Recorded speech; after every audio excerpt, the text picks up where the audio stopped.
aquí con respecto a las referencias temporales de la escatología del Nuevo Testamento. Me gustaría leer una porción del texto de Mateo para ustedes de la Reina Valera, la revisión de 1960, donde leemos en el capítulo 13, versículo 38, la interpretación de Jesús de la parábola de la cizaña. Él dice, y cito, el campo es el mundo, la buena semilla son los hijos del reino, y la cizaña son los hijos del malo. El enemigo que la sembró es el diablo. La siega es el fin del siglo, y los segadores son los ángeles. De manera que como se arranca la cizaña y se quema en el fuego, así será en el fin de este siglo. Ahora, la razón por la que leí de la Reina Valera del 60 es que se lee un poco diferente a otras traducciones en español. Ahora, si me sigues por un momento, leeré de la Nueva Biblia de las Américas. En el versículo 38 leemos, y el campo es el mundo. Así es exactamente como lo traduce la Reina Valera 60. La buena semilla son los hijos del reino, y la cizaña son los hijos del maligno.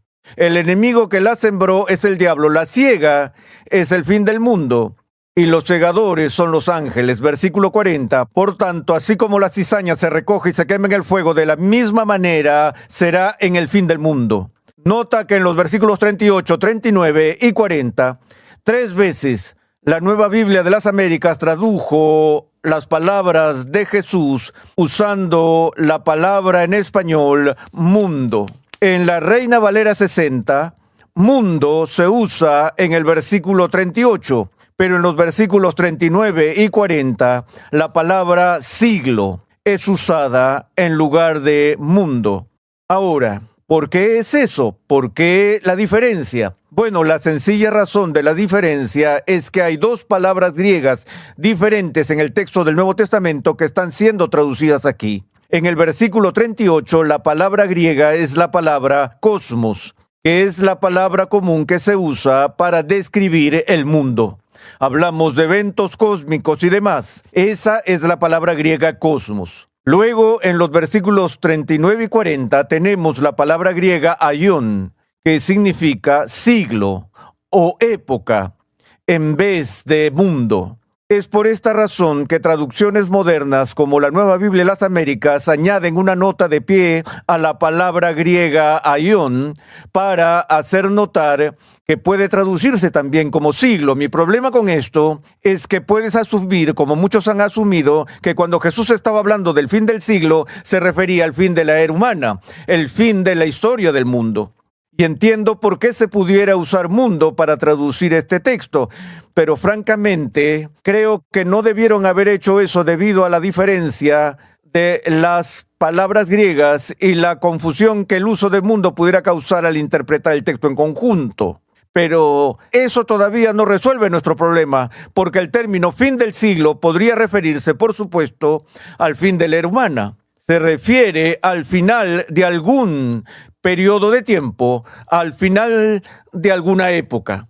De nuevo, la pregunta es si es el fin de la historia tal como la conocemos o es más específico y definitivo con la referencia a la era judía.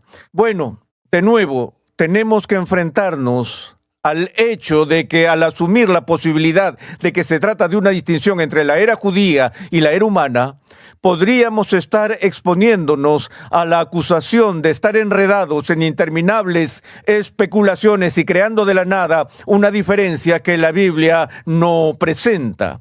Ahora, para que eso no suceda, creo que sería importante que encontráramos en las Escrituras alguna referencia al uso de este término siglo que sea más específico y más distintivo que el concepto general de la era de los seres humanos o de la historia del mundo. Ahora, cuando vemos la versión de Lucas del discurso del Monte de los Olivos que se encuentra en el capítulo 21 de su Evangelio, Prestemos atención a esa porción. Tenemos algunos detalles en la versión de Lucas del discurso del Monte de los Olivos que no se encuentran ni en la versión de Mateo, en Mateo 24, ni en la versión de Marcos, en Marcos 13. El pasaje que es el más interesante para nosotros en este contexto, leeré empezando en Lucas capítulo 21, versículo 20. Pero cuando ustedes vean a Jerusalén rodeada de ejércitos, sepan entonces que su desolación está cerca.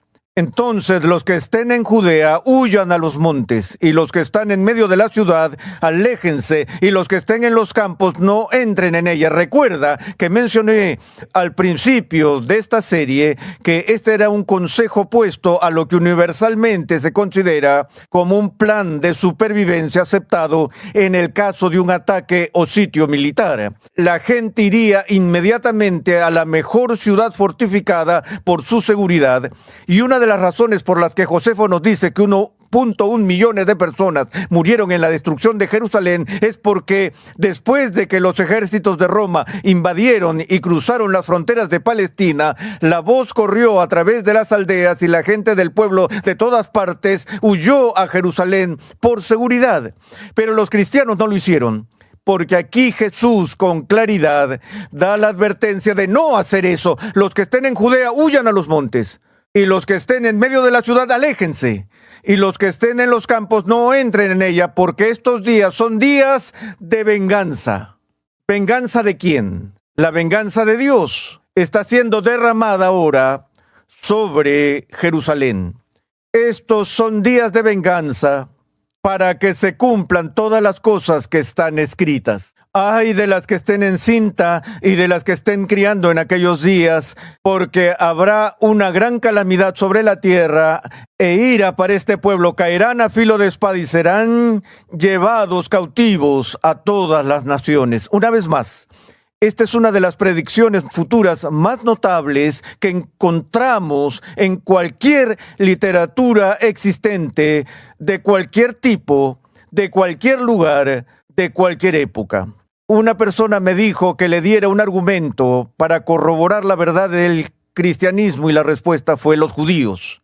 El pueblo judío había mantenido su identidad, sus orígenes étnicos sin una patria durante 2000 años. Y se reúnen de forma regular y se dicen unos a otros el año que viene en Jerusalén. Soy de ascendencia irlandesa. Cuando era niño, mis padres no me obligaban a ir a la escuela en el día de San Patricio porque la radio popular pasaba canciones irlandesas todo el día. Mi madre me cantaba canciones de cuna irlandesas cuando era bebé a la hora de ir a dormir y crecí memorizando todas estas canciones. Pero por más que trataron de preservar nuestra herencia irlandesa por 2 o 3 generaciones, no nos reuníamos alrededor de una mesa diciendo el año que viene en Dublín. Soy estadounidense, ya no me considero irlandés. Pero los judíos, a pesar de la pérdida de su país y de su centro de culto, se dispersaron por todo el mundo y nunca perdieron su identidad. Eso nunca se ha visto en la historia mundial, pero fue predicho, es decir, la dispersión de los judíos es predicha por Jesús aquí mismo cuando dijo, caerán a filo de espada y serán llevados cautivos a todas las naciones. Aquí está el versículo crítico. Jerusalén será pisoteada por los gentiles hasta que los tiempos de los gentiles se cumplan. Jerusalén será pisoteada por los gentiles hasta que los tiempos de los gentiles se cumplan. Aquí Jesús no habla de la era judía o de la era gentil. Él no usa ese lenguaje, sino que él menciona esta extraña frase, los tiempos de los gentiles. Ahora, una deducción simple y elemental. ¿Qué tiempos de los gentiles se podrían distinguir de qué otros tiempos? Obviamente los gentiles aquí es una palabra, el término gentiles es una palabra que se usa hoy para diferenciar a los gentiles de los judíos. Si hay tiempos de los gentiles, Probablemente ¿qué hay antes? Tiempos de los judíos. Entonces tenemos un periodo específico de tiempo en la historia que se llama los tiempos de los gentiles. Dije anteriormente que hay aquellos que fueron llamados preteristas completos, que creen que no solo los elementos del discurso del Monte de los Olivos se cumplieron en el primer siglo, sino que todas las profecías del Nuevo Testamento con respecto al futuro ya han ocurrido, incluida la venida final de Cristo, la gran resurrección, el rapto y todo lo demás. No creo eso. Aquellas personas que toman la posición de que todo ya se ha cumplido en el primer siglo, tienen un problema con esta frase de los tiempos de los gentiles y por eso la incluyen como un pequeño intermedio justo antes de la destrucción de Jerusalén, digamos entre 69 y 70 después de Cristo, donde los gentiles tenían un pequeño asunto ocurriendo en Jerusalén en el momento en que Josefo nos cuenta, pero voy a omitir eso por ahora. La cosa es que cuando Lucas habla de que Jerusalén fue pisoteada por los gentiles, hasta que, la palabra que allí se traduce hasta que, se refiere claramente a un punto final, y ese punto final es el cumplimiento de los tiempos de los gentiles. Es decir, Jerusalén será controlada por los gentiles durante un periodo definido de la historia, pero llegará un momento en que eso terminará. Y ese final coincidirá con el final de los tiempos de los gentiles. Me estoy explicando aquí que hay un periodo en la historia que empieza en el año 70 después de Cristo, donde Jerusalén es destruida, los judíos son dispersos y lo que sigue son los tiempos de los gentiles. Pero eso no dura para siempre. Hay un tiempo en que eso se cumplirá.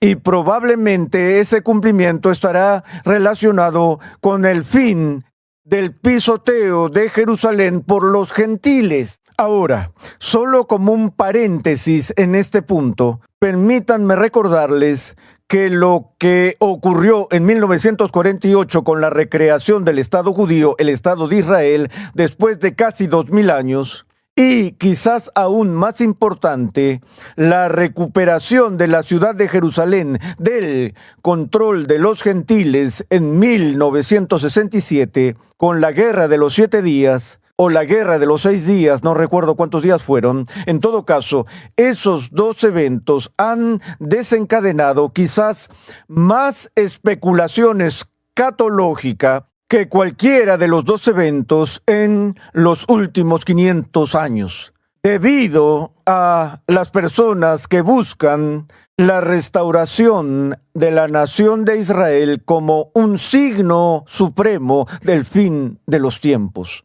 Ahora, eso se relaciona con el tipo de posición que tiene sobre el milenio y entraré en eso más adelante, pero puedo recordar en 1967 ver a los soldados judíos entrar al centro de Jerusalén con sus armas y cuando llegaron al muro de los lamentos arrojaron sus armas y se olvidaron del tiroteo y se dirigieron directamente al muro de los lamentos y empezaron a orar. Y recuerdo haber visitado a un estudioso del Antiguo Testamento esa noche y decirle, ¿qué haces con esto? Él dice, bueno, no sé qué hacer con esto, pero es muy interesante. Fue entonces cuando Karl Barth dijo que la gente empezó a leer la Biblia en una mano y sus periódicos en la otra mano. Pero este es un pasaje oscuro aquí. Es la única vez en el discurso del Monte de los Olivos de los 3 evangelios sinópticos que se hace alguna mención sobre los tiempos de los gentiles. Pero sí tenemos otra referencia a los tiempos de los gentiles que no se encuentra en el discurso del Monte de los Olivos, sino en uno de los capítulos didácticos más importantes con respecto a la expectativa futura en los escritos de Pablo en Romanos capítulo 11, cuando Pablo habla de la iglesia injertada en el árbol original o el tronco de Israel y que nosotros que somos gentiles o los recién llegados hemos sido injertados en el pueblo histórico de Dios, que por supuesto somos la nación de Israel. Y Pablo dice en el versículo 25 de Romanos 11, porque no quiero, hermanos, que ignoren este misterio para que no sean sabios en su propia opinión, que a Israel le ha acontecido un endurecimiento parcial hasta que haya entrado la plenitud de los gentiles. De nuevo, hay mucha controversia en la interpretación de Romanos 11. Algunos creen que cuando Pablo habla de Israel, no está describiendo al Israel étnico, no está hablando del pueblo judío, está hablando del nuevo Israel, la iglesia cristiana. Ahora, no soy de la opinión de que Dios tiene dos puntos de vista y dos planes de redención, uno para Israel y otro para la iglesia. No creo eso ni por un segundo. Y sí creo que la iglesia en el Nuevo Testamento es el cumplimiento del pueblo del pacto de Dios, conocido como Israel en el Antiguo Testamento. Entonces no divido esos dos. Sin embargo, eso no significa que todas las distinciones étnicas sean eliminadas. Y que Pablo aquí, creo, en Romanos 11, cuando habla de Israel y al mismo tiempo habla de gentiles, solo puede distinguir sobre la base de etnicidad. Creo que el apóstol está diciendo aquí en el capítulo 11 que Dios no ha terminado con el pueblo judío, que todavía hay otro capítulo de la historia que esperamos, donde Dios una vez más tratará con su pueblo, el Israel de origen étnico. De nuevo, él dice, a Israel le ha acontecido un endurecimiento parcial hasta que haya entrado la plenitud de los gentiles. Así, todo Israel será salvo. Tal como está escrito, el libertador vendrá de Sión, apartará la impiedad de Jacob, y este es mi pacto con ellos, cuando yo quite sus pecados. En cuanto al Evangelio, son enemigos por causa de ustedes, es decir, los judíos, pero en cuanto a la elección de Dios, son amados por causa de los padres, porque los dones y el llamamiento de Dios son irrevocables. Entonces escucho a Pablo en Romanos 11 hablando de una futura acción redentora con respecto a su pueblo del pacto, los judíos. Ahora, en todo caso, el punto más importante aquí es que por segunda vez vemos esta frase en el Nuevo Testamento, los tiempos de los gentiles. Si hay alguna duda sobre qué distinción se está haciendo en Lucas, no hay duda al respecto en Romanos, que los tiempos de los gentiles es un marco de tiempo que se distingue de los tiempos del pueblo judío. Él habla, como lo hace Lucas, de que los tiempos de los gentiles se cumplieron. Alguien podría preguntarme, bueno, si ese es el caso, y si Lucas está diciendo que Jerusalén será pisoteada hasta que se cumplan los tiempos de los gentiles, y ya no es pisoteada, ¿no significa eso que los tiempos de los gentiles han terminado? ¿Y deberíamos estar en el final? No necesariamente, porque por un lado, aunque los judíos conquistaron Jerusalén, todavía tienen mucho que está bajo el control de los gentiles. Y los judíos no tienen dominio completo sobre la ciudad de Jerusalén. La están compartiendo todavía en cierto sentido. Están bajo los pies de los gentiles. Así que no sé qué significa eso, si los judíos serán expulsados de Jerusalén mañana y esperamos otros 3000 años antes de que se cumpla el tiempo de los gentiles. Lo dudo. Ciertamente da una razón para hacer una pausa y decir, estamos al borde de algún gran evento histórico, redentor, importante. De nuevo, la tentación en cada generación es pensar eso, porque todos queremos con desesperación ver la consumación final del reino de Cristo, y cada generación debe ser diligente y vigilante y tener esa esperanza ardiendo en su pecho. Por ahora, solo estoy tratando de decir que sabemos que los tiempos de los gentiles empiezan en el año 70 después de Cristo. Si ese es el caso, ¿no sería lógico decir que los tiempos de los judíos o la era judía terminó en el año 70 después de Cristo? El final de la era judía, el inicio de la era gentil, si quieres. De modo que, de nuevo, el marco de tiempo encaja con el año 70, en lugar de oponerse a este. Ahora, rápidamente, antes de que se acabe nuestro tiempo, quiero dar algunas referencias de otros marcos de referencia de tiempo que no son de ninguna manera exhaustivos, pero que se refieren a la expectativa de cercanía de los últimos días según los escritores de las Escrituras. En Mateo 10:23, no terminarán de recorrer las ciudades de Israel antes de que venga el Hijo del Hombre. En Mateo 26:64, Jesús está hablándole al sumo sacerdote y dijo, verán al Hijo del Hombre viniendo sobre las nubes del cielo. Romanos, la carta de Pablo a los Romanos, capítulo 13, ya es hora de despertarse del sueño, la noche está muy avanzada y el día está cerca. En 1 Corintios 7, porque la apariencia de este mundo es pasajera. 1 Corintios 10, verso 11, un pasaje crítico. Para nosotros, para quienes ha llegado el fin de los siglos. Filipenses 4:5, el Señor está cerca. En las epístolas generales, Santiago 5:8-9, la venida del Señor está cerca, ya el juez está a las puertas.